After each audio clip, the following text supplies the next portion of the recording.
మేడిగడ్డకు counter గా కాంగ్రెస్ పాలమూరు పర్యటన మొదలెడుతోంది.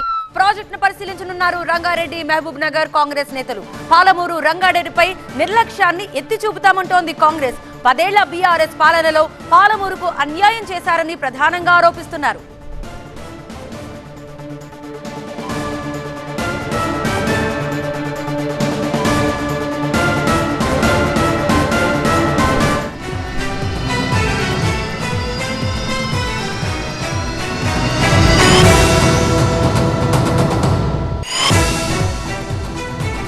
BRS Medigadda పర్యటనకు కౌంటర్ గా పాలమూరు బాట పట్టింది కాంగ్రెస్ పార్టీ.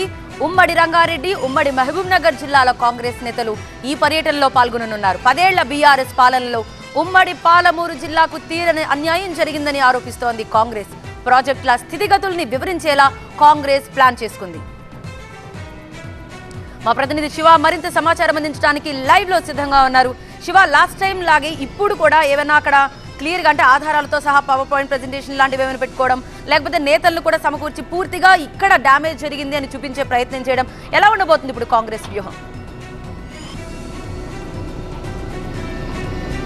రెండు రాష్ట్రాలకు సంబంధించి ముఖ్యంగా అటు కాంగ్రెస్ కావచ్చు, ఇటు బీఆర్ఎస్, ఈ రెండు పార్టీలకు సంబంధించి ప్రాజెక్టుల అంశంలో నువ్వా నేనా అన్నటువంటి పరిస్థితి అయితే నెలకొంది. ముఖ్యంగా ఇటు ఇవాళ మేడిగడ్డకు సంబంధించి అంటే గోదావరి నది పైన నిర్మించినటువంటి ఆ ప్రాజెక్టులకు సంబంధించి బీఆర్ఎస్ పార్టీ నేతలు సందర్శిస్తున్నటువంటి తరుణంలో కృష్ణా నదిపై నిర్మించే తలపెట్టినటువంటి పాలమూరు రంగారెడ్డి ఎత్తిపోతల పథకాన్ని కాంగ్రెస్ పార్టీ నేతలు సందర్శించేందుకు ఇప్పటికే సిద్ధమవుతా ఉన్నారు.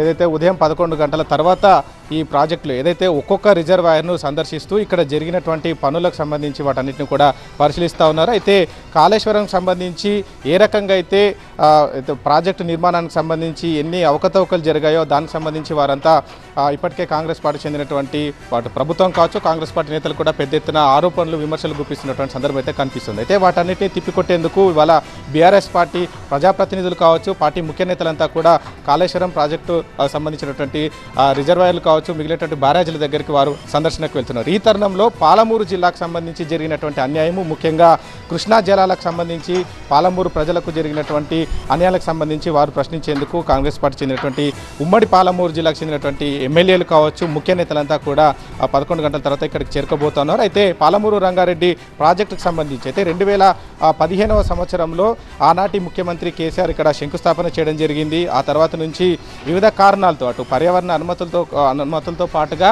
వివిధ కోర్టు కేసుల కారణంగా ఈ ప్రాజెక్టు పనులంతా కూడా జాప్యం జరిగింది.